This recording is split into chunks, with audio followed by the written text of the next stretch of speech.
Bonsoir à tous. J'ai le plaisir de vous accueillir dans ce bel endroit. On a beaucoup de concurrence parce qu'il se passe beaucoup de choses aujourd'hui à Orléans.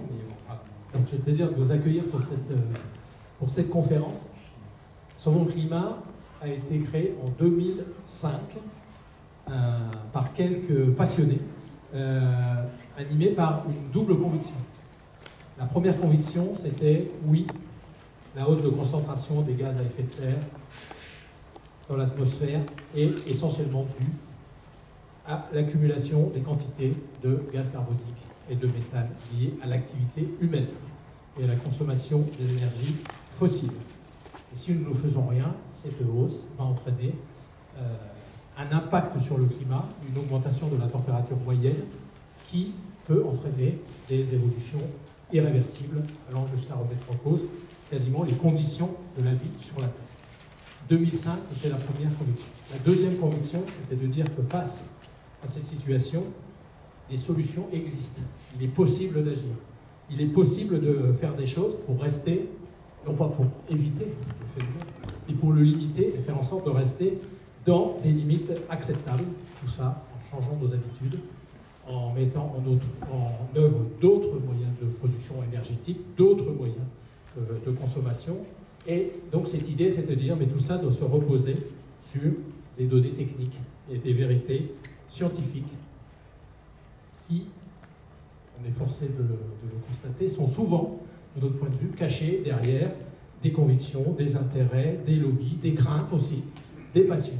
Donc, depuis, la situation a un peu évolué. On peut penser, même si c'est une lutte de tous les jours et que rien n'est jamais acquis, que la prise de conscience de la situation et de l'effet des émissions de gaz à effet de serre s'est développée peu à peu sur l'ensemble de la planète, face à tous les événements climatiques que l'on rencontre, les sécheresses, les tempêtes, les tornades, on en a à peu près toutes les semaines. Donc peu à peu, les opinions publiques se sont mobilisées, se sont sensibilisées et ont commencé à mettre une certaine pression, ou en tous les cas se sont mis en attente d'action de façon à faire évoluer la situation. Ça, c'est la première des choses.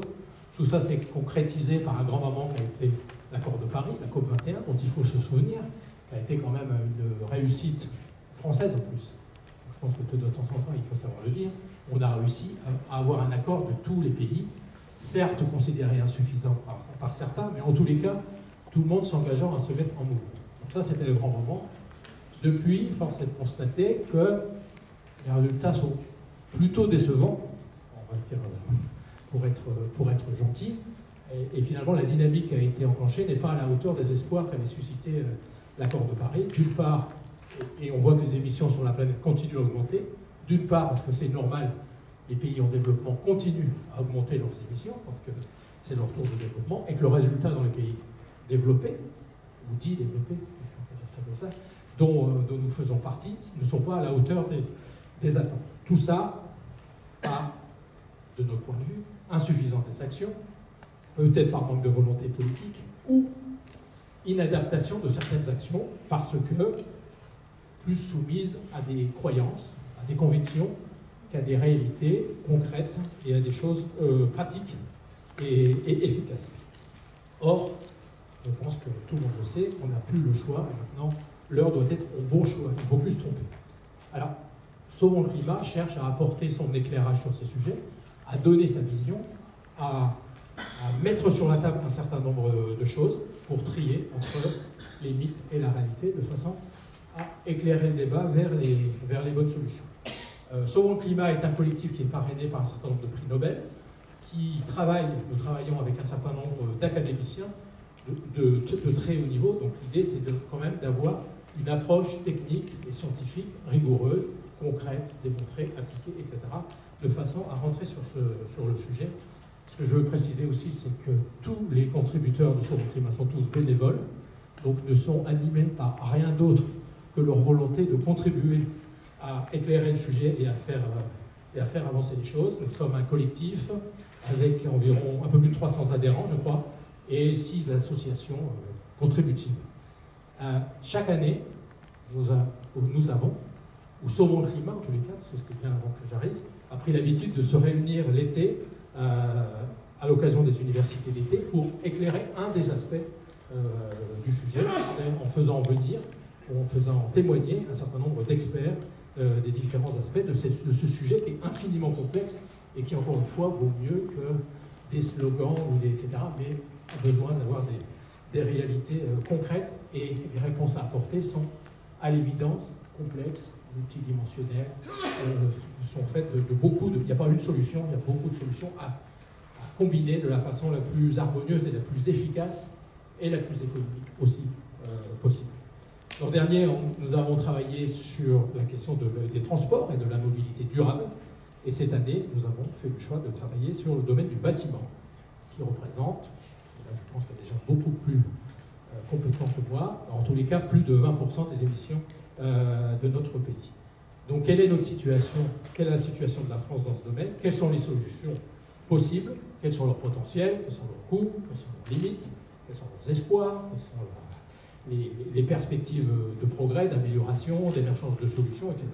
C'est toutes les questions que nous souhaitons éclairer au cours de ces universités d'été. Nous allons commencer, comme nous avons l'habitude, par une conférence publique dont l'objectif c'est de poser le sujet, de poser le domaine, de faire l'état des lieux et de voir où l'on en est. Et on a le plaisir donc d'accueillir Philippe Pelletier, qui va se présenter beaucoup mieux que je ne pourrais le faire, qui est président du plan de développement durable. Il va nous expliquer ce que c'est, pourquoi il fait ça, ce qu'il fait, depuis combien de temps, et comment il le fait. Et l'idée, c'est de poser les enjeux, de dire où on en est en France, et ce que l'on veut faire, ce qu'on souhaite faire, ce qu'il souhaite faire. Il n'y a pas forcément... il y a aussi, je pense, beaucoup d'espoir et d'ambition voilà, sur le sujet. Donc l'idée là, c'est vraiment de poser le sujet, de sortir des approximations, j'ai envie de dire, pour avoir un vrai état des lieux, une photographie de où on est en France sur les émissions dans le domaine du bâtiment, quelles sont les perspectives et quels sont les espoirs que l'on peut avoir. Donc je vais laisser Philippe Pelletier nous éclairer de toute sa connaissance du sujet, et puis à l'issue de sa présentation, on fera une séance de questions-réponses, et vous pouvez y aller, parce qu'il peut répondre à toutes les questions. Et on a convenu que, évidemment, toutes les questions sont bonnes. Et les réponses le sont aussi. Je sais pas combien de temps. Pour l'intervention, c'est lui qui choisit la durée. On est sympa, pas 2 heures, mais